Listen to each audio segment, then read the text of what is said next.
Hi everyone. Now I'm going to record the 69th chapter of my novel Farishta. It's very cold in the park, so I put on my jacket as well. I don't want to be sick right in the beginning of the winter. So let's start. When he heard what I said, he started babbling in German. Some other foreigner was standing behind me, so I left the counter for him. The person who had white hair, who was consultant of minister in Pakistan, was not there anymore, but Gulbuddin was still standing there. We came out from the bank and Gulbuddin said to me, I am very happy today. I said, why? He said, the way you answered that proud and arrogant man, I am surprised. There in asylum center, there is a asylum center in between Zurich and Winterthur. I have a friend, his name is, we call him Shah Saab. He lives with him. He is proud of being consultant of minister in Pakistan. He thinks he is very educated man. He uses a lot of irony in his conversation. Today you said very well that he waits whole week for the 45 Swiss francs. I said, Gulbuddin, over here everyone is same. But when you ask them, all of them they are consultant of minister, they are son of minister, they are this and that. If Swiss government doesn't give them social check only for 1 week, only for 1 week, then you will find their reality, who they are. Gulbuddin said, you are absolutely right. You have to do favor for me next Thursday. I said, what is that? He said, I have to see eye specialist for my eye. You will have to explain Schneider or Schaeffer that I have this problem. I said, you didn't remind me today. I said, he said, I totally forgot. I said, you remember drinking beer, but you don't remember these things. Okay, let's go to the railway station. We will make bus pass. We came from Market Gasstraße to the main road. The railway station was across the road. I went to the window. A very slim, smart girl was sitting behind the window. I gave her my token. So she started preparing the bus pass for me. Gulbuddin said, if you give her extra Swiss franc, she will make a pass up to Zurich. She said to me, what is the matter? I said, nothing, you just make me bus pass. She kept my token and gave me the bus pass. Now I had bus pass and money as well.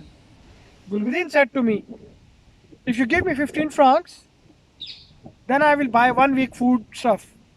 I said, if that Bengali boy join us, then we will have 45 francs. With that money we can buy a lot of food. Now Gulbuddin was a little bit aware of me, so he didn't say anything bad about that Bengali guy. Nature-wise, I found Badruddin a decent person.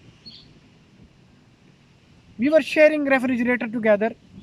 Gulbuddin said, what your program is now? I said, you tell me. He said, I have things to do. I knew what Gulbuddin plans were. I got rid of Gulbuddin and came to Market Gasstraße. I started doing window shopping. I started visiting shops. I entered in one shop, then to other, and then to other. Suddenly I thought, I should phone Nyash. So I started searching for the phone cabin. I remembered Nyash's mobile number by heart. I dropped 5 Swiss francs coin in the telephone slot and dialed Nyash's number. The bell was ringing. Then someone answered the phone and said in Italian language, Pronto, means hello in Italian. I recognized Nyash's voice and said, Nyash bhai, it's me, Farishta. I heard Nyash's voice. My dear, you didn't call me. It has been so many days. There was no news about you. I phoned that boy who are and asked him where you are. I asked him to call him to call you to come back. Even now it's my humble request, come back. Don't be obstinate. I heard Italy is going to open the immigration. I said, I have little time. I give you number. You can call me. Then I will tell you thoroughly. Nash said, I am at work. Tell me your number quickly. I gave him my number and explained him that when you call me, if someone else picks up the phone, just tell him that I want to speak with such and such person.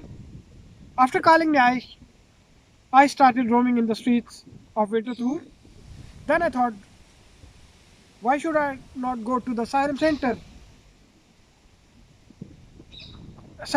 of Winterthur? I will eat something, and I heard there is a gym as well and library as well. There is computer room to learn German language. I came to Bahnhofplatz. I asked someone, where is asylum center? He said, you go to the Artstraße and then go to the Lagerstraße. The asylum center is on Lagerstraße.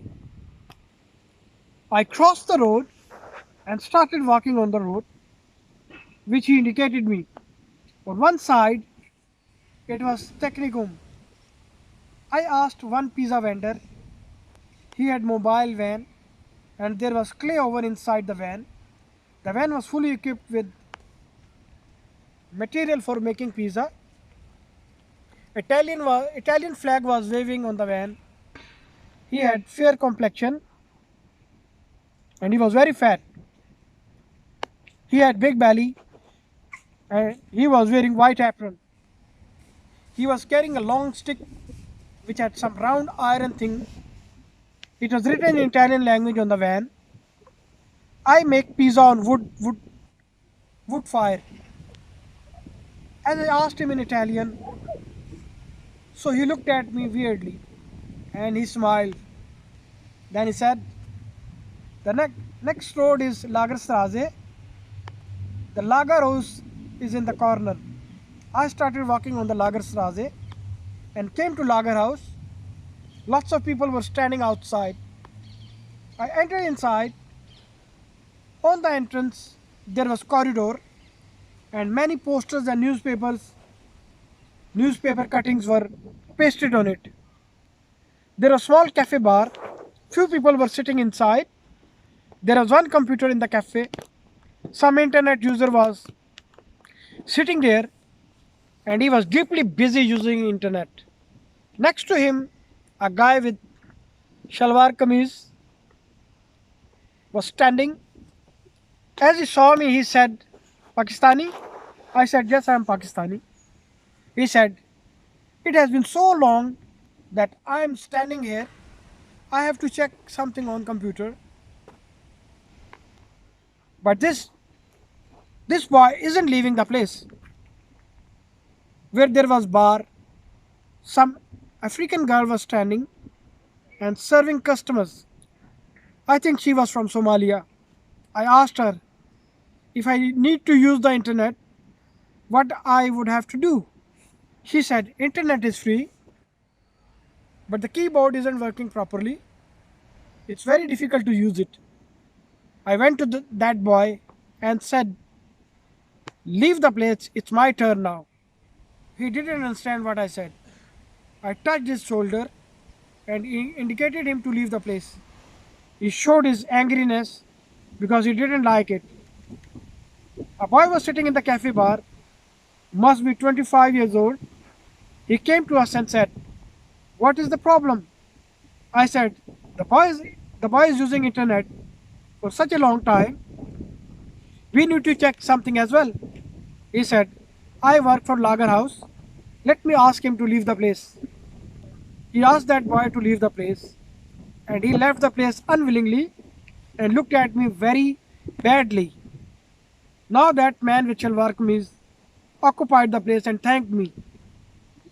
Then he asked me, I have heard that Italy has opened the immigration.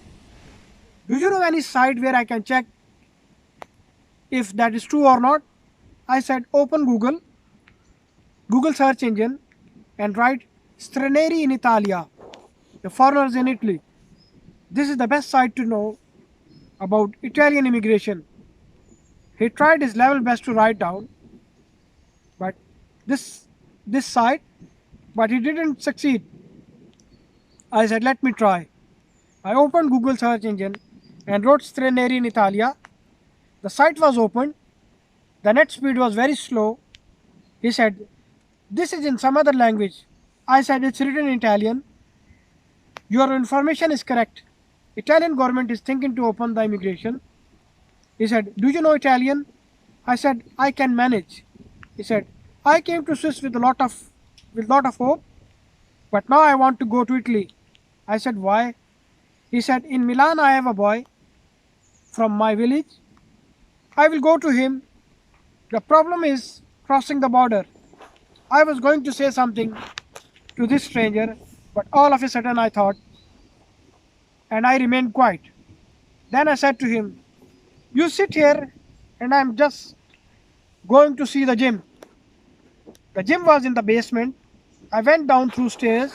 I entered in the gym. Semi-nude people were doing exercise on different machines. A man was at the counter. I asked him, what are the membership requirements? He said, there is no requirement. There are no requirements. Whenever you want to come, you just give me your ausweis and start doing exercise. Thank you very much. I hope you like my video, subscribe my channel and press the bell icon. Thank you very much.